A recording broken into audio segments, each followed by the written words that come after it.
She never asked for much, just a peaceful life with the man she loved. But from the moment she stepped into her husband's family home, things were never the same.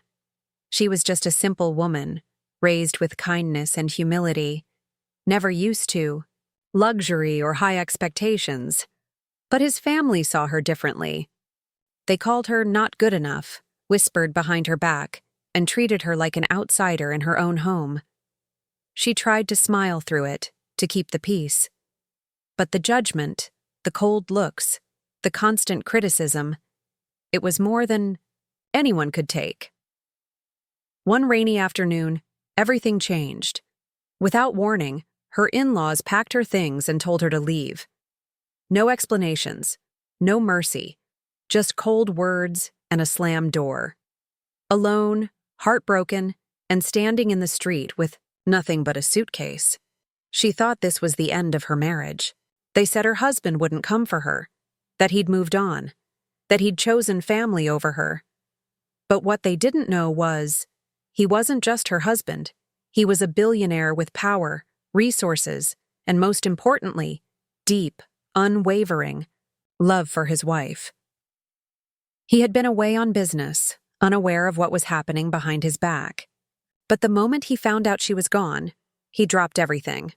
Private jet, black SUV, straight to the doorstep of the house where his wife had been humiliated. He didn't come quietly, and he definitely didn't come alone. What happened next left the entire household stunned. A simple woman, once pushed aside, was about to be stood up for in a way no one saw coming. Her husband's arrival didn't just shake the walls of the house, it changed everything. But was he too late? Had the damage already been done? Or was this just the beginning of something no one expected? Before she met him, Maya lived a quiet life. She worked at a small flower shop, lived in a modest apartment, and never dreamed of marrying into wealth. But fate had other plans. When she met Ayan, he didn't tell her who he really was. He dressed simple, spoke kindly, and treated her like she was the only woman in the world.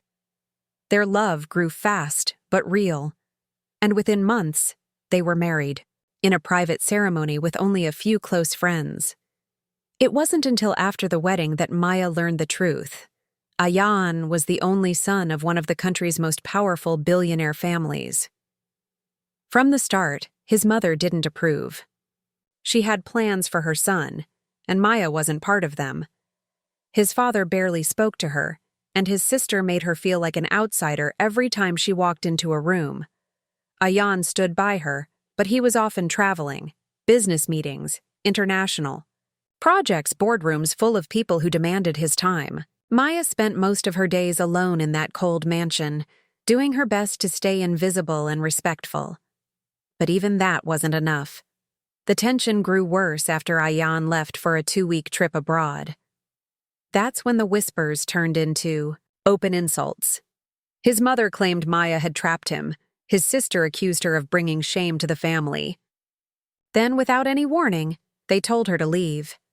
No contact with Ayan, no chance to explain. Just a driver who dropped her off in front of her old flower shop with all her belongings. And still, Maya didn't break. She went back to work, swallowed her tears and tried to rebuild. But deep down she wondered, why hadn't he called? Did he know? Had he changed his mind? Or was something bigger going on behind the scenes? Something even she didn't see coming. Back at the flower shop, Maya tried to stay strong. The scent of fresh lilies and roses helped calm her nerves. But her heart felt heavier with each passing day. Customers came and went, unaware that the woman arranging their bouquets used to live in a mansion. She never told anyone. She didn't want pity. Still, questions kept spinning in her mind. Why hadn't Ayan reached out? Had his family lied to him? Or worse, had he chosen silence? What Maya didn't know was that Ayan had been deliberately kept in the dark.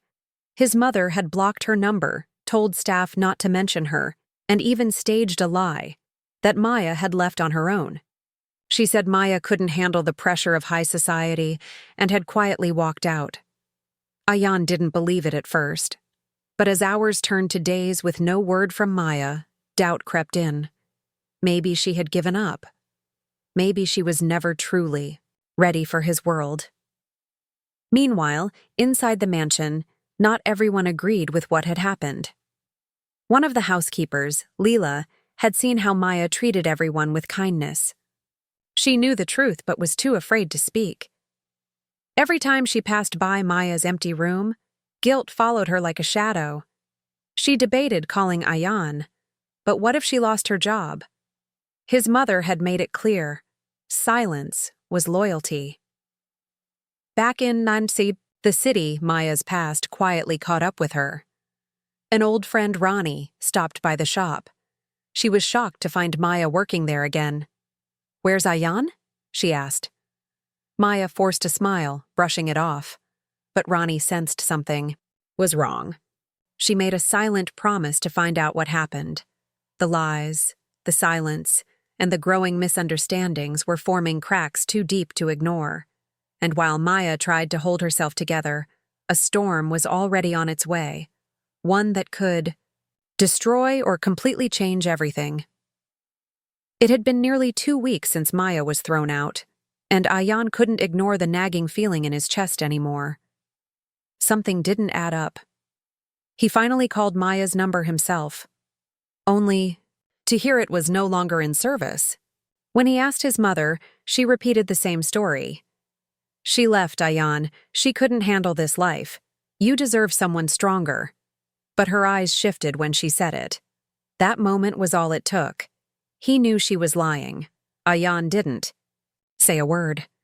He got into his car and drove straight to the flower shop Maya once told him about. As he pulled up, heart pounding, he saw her through the window, alone, arranging flowers like she used to. For a second, he couldn't move. She looked tired, thinner, but still held herself with quiet strength. The woman he fell in love with was right there, and he had no idea what she'd been through. Inside the shop, Maya froze. Their eyes met.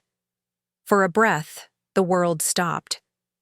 But instead of running into his arms, she stepped back. Hurt flickered across her face. "Now you show up?" she said, her voice barely steady. Ayan tried to explain, but she shook her head. Too many days had passed. Too many nights she cried herself to sleep, wondering if he ever truly cared. Back at the mansion, things were unraveling. Leela finally found the courage to speak. She left a message with Ronnie, who had been secretly digging for answers. Word began spreading, whispers of what the family had done. A few employees started stepping forward, quietly admitting what they witnessed. Ayan knew the truth now, but fixing this wouldn't be simple. His family had betrayed not only Maya, but him. And with pressure building from every side, the question now wasn't just whether he could win her back, but what it would cost him to make things right. Just as Ayan tried to explain everything to Maya, his phone buzzed with urgency. It was Ronnie. Her voice shook as she spoke. "You need to get out of there, now. Your father just found out what your mother did, and he's furious. He's blaming you." Ayan looked at Maya, his heart sinking. "I need to tell you everything, but not here," he said quickly. Confused and still guarded, Maya hesitated, but something in his voice made her nod. What they didn't know was that Ayan's return to Maya had triggered something much deeper inside his family. His father, Rajan Malhotra, had spent years building the family's name, reputation, and empire. But behind closed doors, the tension between Rajan and his wife had grown over time. Maya's sudden disappearance and the lies wrapped around it had finally brought it all to the surface. He wasn't just angry about the betrayal. He saw it as a threat to the legacy he built. Rajan made one call, to the board of his company. Within hours, there was talk of pulling Ayan out of future business dealings. If he can't control his personal life, how can he handle a billion-dollar enterprise? Someone murmured. Rumors spread fast in elite circles. Investors grew nervous. Ayan's loyalty to Maya was now being painted as a weakness. Meanwhile, back at the flower shop, someone had been watching. A sleek black car had been parked across the street for over an hour. Inside sat an unfamiliar man in a tailored suit, quietly taking pictures of Maya and Ayan through the window. He made a call. They've reconnected. Yes, I think it's time we move forward with the plan. Unseen forces were now in motion. It wasn't just about love or betrayal anymore. There were secrets buried deep within the Malhotra family, ones that could shatter more than just reputations. And as Maya stood beside Ayan, still unsure whether to trust him, neither of them knew.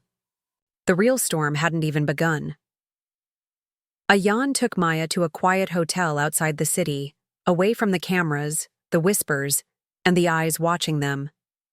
There, he laid everything out. The lies, the blocks on her calls, the manipulation from his mother, and even the growing pressure from his father. Maya listened in silence, her eyes filled with a mix of pain and disbelief. She had always suspected something, but hearing it all confirmed made her heart ache in a new way. Still, as he spoke, she saw it in his eyes. He hadn't given up on her. The next morning, the headlines broke. Billionaire heir steps down from family company amid scandal. Ayan had done the unthinkable. He walked away from it all. His position, his title, even the mansion. He called a press conference where he spoke not about business, but about truth. I chose love. I chose what's right, he said, his voice steady. And I won't let power cover up cruelty. People were shocked. Investors pulled out, but others rallied behind him. Maya watched from the hotel room, tears running down. Her face? Not because he gave it all up, but because he finally saw her worth. That evening, they returned to the flower shop together. Ayan apologized, not just with words, but with presence. With promises backed by action. Maya forgave him, not because he begged, but because deep down she had always believed in the man he was. But just as peace seemed to settle in, a letter arrived. No name, no return address. Inside was a photo, an old one. Maya, as a child, standing beside a woman who looked eerily like Ayan's mother. On the back, scribbled in rushed handwriting. You don't know the full story. Ask her about the orphanage in Shimla.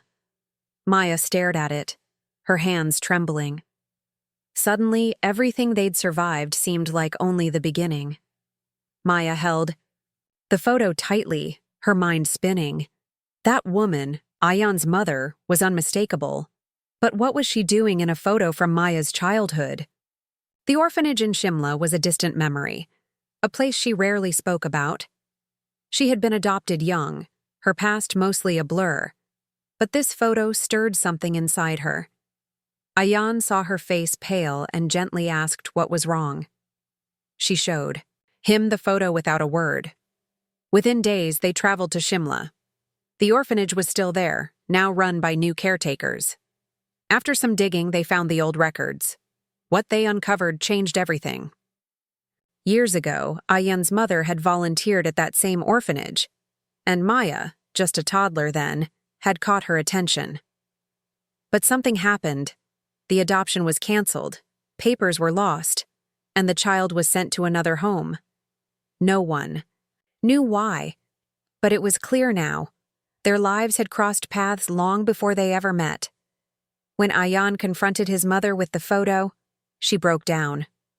Her pride had buried secrets, but guilt couldn't hide anymore. I knew who she was the moment I saw her, she confessed, and I was terrified. Terrified that the truth would ruin everything. It wasn't just status or class that drove her cruelty. It was shame. The truth didn't undo the past, but it brought clarity. Maya didn't seek revenge. She didn't need it. She had her answers, and for the first time in years, peace. Back in the city, Maya reopened the flower shop. This time with Aya on beside her, not as a billionaire, but as a husband who had chosen love over legacy. People came not just for flowers, but for the story, the simple woman who was once cast out, and the man who came back, not just for her, but for the truth. Their story wasn't perfect, but it was real. And in a world full of noise, it reminded everyone that sometimes the most powerful kind of wealth is love that never gives up.